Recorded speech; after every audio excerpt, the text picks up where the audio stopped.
রাজধানীতে সিএনজি গ্যাসের তীব্র সংকট, 2 দিনের মধ্যে সংকট সমাধানের আশা জ্বালানি মন্ত্রীর।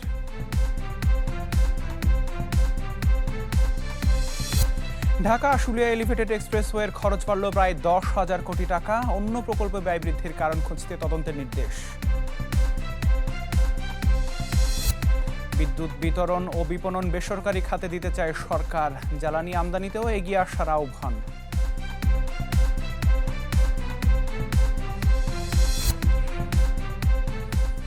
স্বাগত মার্কেন্টাইল ব্যাংক পিএলসি বিজনেস 24-এ আপনাদের সাথে আছি আমি আতিকুর রহমান। রাজধানীর ফিলিং স্টেশনে দেখা দিয়েছে সিএনজি গ্যাসের তীব্র সংকট।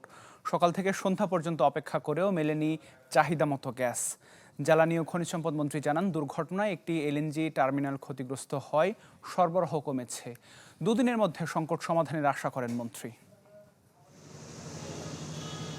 মাইলের পর মাইল গাড়ির দীর্ঘ সারি, ফিলিং স্টেশনগুলোতে সিএনজি গ্যাস সংগ্রহে দিনভর এমন অপেক্ষা। সপ্তাহ খানেক ধরেই ফিলিং স্টেশনগুলোতে সিএনজি সরবরাহের সংকট চলছে, যা তীব্র হয়েছে বুধবার। দীর্ঘ 7 থেকে 8 ঘন্টা লাইনে দাঁড়িয়েও গ্যাস পাননি চালকরা। বিগত 2 সপ্তাহ যাবৎ আমাদের এই সমস্যা আজকে একেবারেই বন্ধ। মোয়াখালীতে যতগুলো পাম্প আছে সবগুলোই বন্ধ। আজকে 1টা পর্যন্ত দেওয়া হয়েছে, এরপরে বন্ধ। এবার লাইনে টোটালে গ্যাস নাই। রাজধানীর প্রায় সব ফিলিং স্টেশনের চিত্র একই রকম। একাধিক স্টেশনে ঘুরেও গ্যাস না পেয়ে হতাশ তারা। 6:30 আসছি গ্যাস নিতে, এখনো এখানে আছি অপেক্ষায়, কখন পাবো ঠিক নাই। 8 ঘন্টা যাবত এখন আমি পাম্পের কাছেও আসতে পারি না, গ্যাস নাই লাইনে, কখন পাবো জানি না। জ্বালানি ও খনিজ সম্পদ মন্ত্রী বলছেন, দুর্ঘটনায় একটি এলএনজি টার্মিনাল ক্ষতিগ্রস্ত হওয়ায় ব্যাহত হচ্ছে গ্যাসের স্বাভাবিক সরবরাহ। শীঘ্রই এই সংকট কেটে যাবে বলে আশা তার। মাত্র 2টো এফএসআরও কাজ করে, গতকালকে একটা এফএসআর আগুন লেগে গেছে। লাকিলি আমার এলএনজির জাহাজ ভিড়তে যে সরে গেছে, নাহলে তো বিশাল বড় একটা অ্যাক্সিডেন্ট হয়ে যেত। এখন আজকে এলএনজি আমরা দিতে পারিনি, আমার প্রেশার ফল করে গেছে গ্যাসের। দৈনিক গ্যাসের চাহিদা অনুপাতে সরবরাহ বাড়াতে সরকার কাজ করছে বলেও জানান মন্ত্রী। শফি মাহমুদ সাগর, চ্যানেল 24, ঢাকা। প্রায় 10,000 কোটি টাকা ব্যয় বাড়িয়ে অনুমোদন পেল সংশোধিত ঢাকা আশুলিয়া এলিভেটেড এক্সপ্রেসওয়ে প্রকল্প। একই সাথে মেয়াদ বেড়েছে আরও 5 বছর। একনেক সভায় 14,041 কোটি টাকার 8টি প্রকল্পের অনুমোদন দেওয়া হয়। এ সময় প্রকল্পের দীর্ঘসূত্রতা ও ব্যয় বৃদ্ধির কারণ খুঁজতে তদন্তের নির্দেশ দেন একনেক সভাপতি ও প্রধানমন্ত্রী তারেক রহমান। রাজধানীর যানজট এড়িয়ে বিমানবন্দর থেকে সাভার ইপিজেড পর্যন্ত স্বস্তি যোগাতে 2017 সালে শুরু হয় ঢাকা আশুলিয়া এলিভেটেড এক্সপ্রেসওয়ে প্রকল্প। 5 বছরে কাজ শেষ হওয়ার কথা থাকলেও পেরিয়ে গেছে 9 বছর। প্রকল্প পরিণত হয়েছে শ্বেতহস্তিতে। শ্বেতহস্তি থেকে মুক্তির পথ এ সরকার আবার খুঁজে পেল প্রকল্পের মেয়াদ ও অর্থ বৃদ্ধির মাধ্যমে। পরিকল্পনা অনুযায়ী কাজের তো পরিবর্তন হয়েছেই, সাথে সময়ও বাড়ছে আরও 5 বছর। অর্থাৎ এই অঞ্চলের মানুষের পোহাতে হবে উন্নয়নের বিড়ম্বনা। আর ব্যয় বেড়েছে প্রায় 10,000 কোটি টাকা। অথচ সভায় প্রকল্পের দীর্ঘসূত্রিতা কমানো আর বাস্তবায়নের যৌক্তিক সময় নির্ধারণের বিষয়ে নির্দেশনা আসে খোদ প্রধানমন্ত্রীর কাছ থেকে। ডলারের পরিবর্তনের কারণেই আবার কতগুলো ভ্যাট ট্যাক্স সহ বেশ কিছু পরিবর্তনের জায়গা আছে। আর 5টা ক্ষেত্রে এখানে নতুন একটা অঙ্গ সংযোজন হয়েছে। মাননীয় প্রধানমন্ত্রী এই বিষয়ে আবারও নির্দেশনা দিয়েছেন যে প্রকল্প বাস্তবায়নের এই বিষয়টিকে কত যৌক্তিক করা যায় সময়ের দিক থেকে। এদিকে অতিবৃষ্টি, প্রাকৃতিক দুর্যোগ কিংবা দীর্ঘদিনের রক্ষণাবেক্ষণের অভাবে গ্রামীণ এলাকার যোগাযোগ কাঠামো পড়ে ক্ষতির মুখে।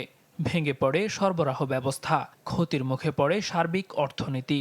এমন পরিস্থিতি থেকে উত্তরণে এবার 2,000 কোটি টাকা ব্যয়ে পল্লী সড়ক রক্ষণাবেক্ষণ ও কর্মসংস্থান প্রকল্প হাতে নিয়েছে সরকার। সম্পূর্ণ সরকারি অর্থায়নে প্রকল্পটি বাস্তবায়ন করবে স্থানীয় সরকার বিভাগের আওতায় স্থানীয় সরকার প্রকৌশল অধিদপ্তর এলজিইডি। বাস্তবায়নের সময় ধরা হয়েছে 3 বছর। পল্লী সড়ক রক্ষণাবেক্ষণ ও কর্মসংস্থান প্রকল্প, এটি একটি নতুন প্রকল্প ব্যবস্থা। এগুলো স্থানীয় সরকার বিভাগ এই প্রকল্পগুলো বাস্তবায়ন করবে।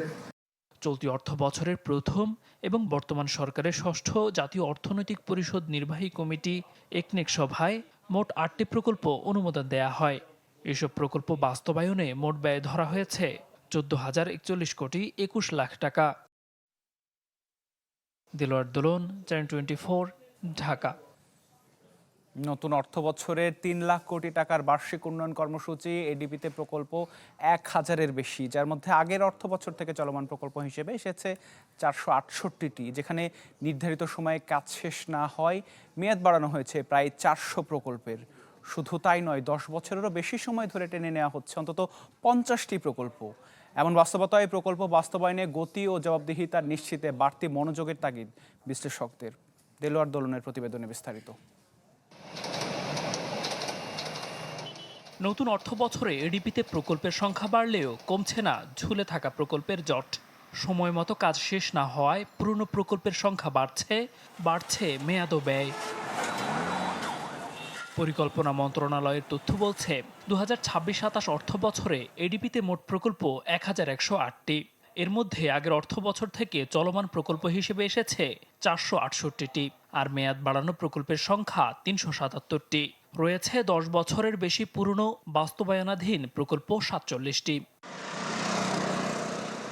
চলতি অর্থ বছরে এডিপির আকার 3 লাখ কোটি টাকা, যা মোট দেশজ উৎপাদন জিডিপির 4.4%, যা আগের অর্থ বছরের মূল এডিপির তুলনায় 70,000 কোটি টাকা বেশি।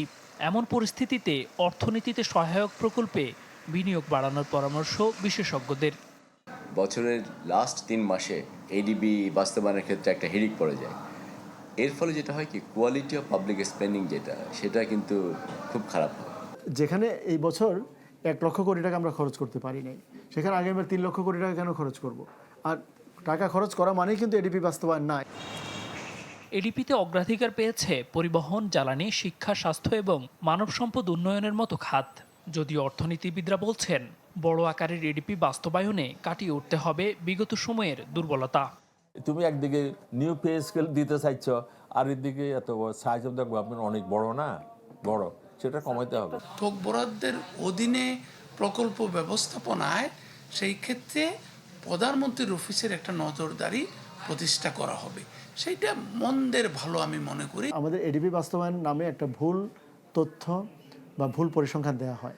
বলা হয় যে টাকা খরচ হয়েছে মানে এডিপি বাস্তবায়ন হয়েছে। নো, এডিপি প্রজেক্টগুলোর কমপ্লিশন কত সেটা আমরা কখনো মনিটর করি, সে পরিসংখ্যানও পাই না। দায়িত্ব নেয়ার পর থেকেই অপচয় রোধ, সরকারি অর্থের কার্যকর ব্যবহার এবং প্রকল্পে জবাবদিহিতা নিশ্চিত করতে নজরদারি জোরদার করেছে নির্বাচিত সরকার। দেলোয়ার দোলন, চ্যানেল 24, ঢাকা। খুচরা পর্যায়ে বিদ্যুৎ বিতরণ ও বিপণন বেসরকারি খাতে দিতে চায় সরকার। একই সাথে জ্বালানি তেলের আমদানিতে বেসরকারি খাতকে এগিয়ে আসার আহ্বান জানান বিদ্যুৎ, জ্বালানি ও খনিজ সম্পদ মন্ত্রী ইকবাল হাসান মাহমুদ টুকু। হোটেল সোনারগাঁওয়ে জ্বালানি নিরাপত্তা বিষয়ক সেমিনারে মন্ত্রী প্রশ্ন তোলেন, সরকার কেন একাই ঘানি টানবে বা দায় নেবে, বড়জোর সহযোগিতা করতে পারে।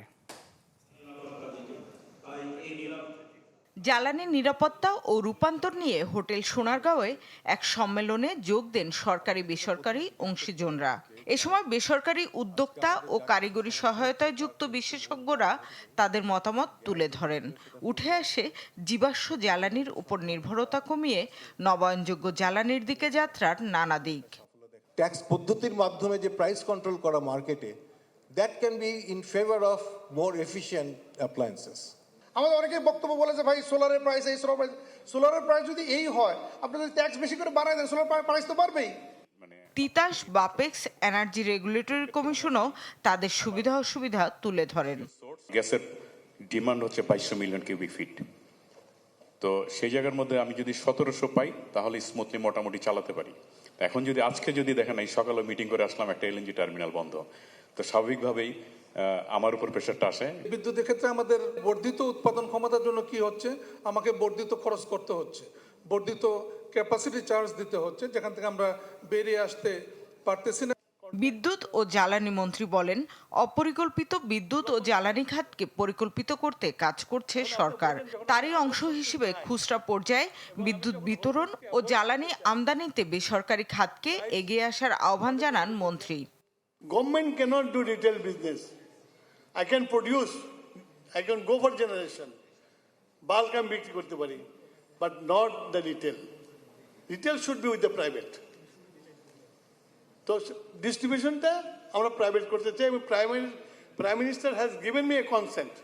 ওয়াই গভর্নমেন্ট অলওয়েজ ইম্পোর্ট আপনার তেল পেট্রোল? করুক, প্রাইভেটটা করুক, ইট হ্যাজ এ মার্কেট। তাহলে এই যে আমার মানে সরকারের লোডটা কমে আসে। জানান বাসাবাড়িতে সৌরবিদ্যুৎ উৎপাদন বিতরণও এলাকাভিত্তিক বেসরকারি কোম্পানির হাতে দিতে আগ্রহী সরকার, সাথে থাকবে কর রেয়াত সুবিধা। আমি প্রাইভেটাইজ করে দিতে চাই। শামিমা সুলতানা, চ্যানেল 24, ঢাকা।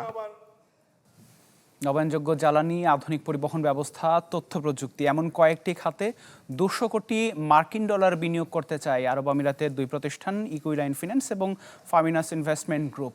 বিষয়টি নিয়ে সরকারের উচ্চ পর্যায়ের ব্যক্তিদের সাথে বৈঠক করেছেন এইসব প্রতিষ্ঠানের প্রতিনিধিরা।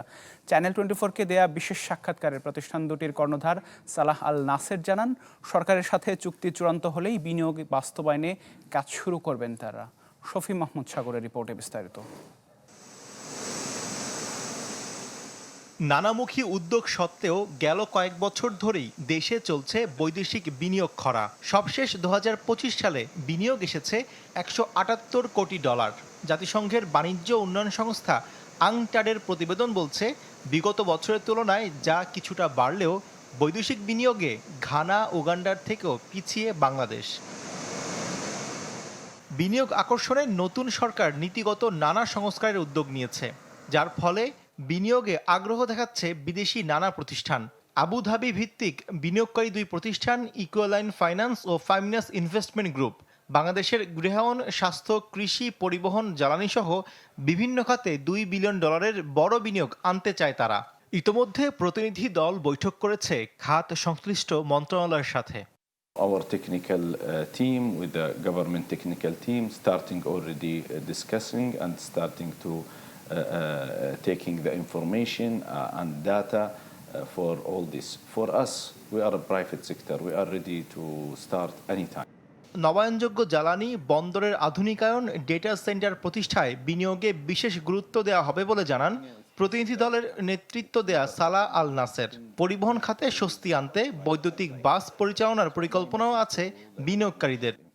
I think the most important sector for us, renewable energy sector, because for us it's a more clear and we have good experience in this sector, and we think Bangladesh has a big need for power, and we can help in this part.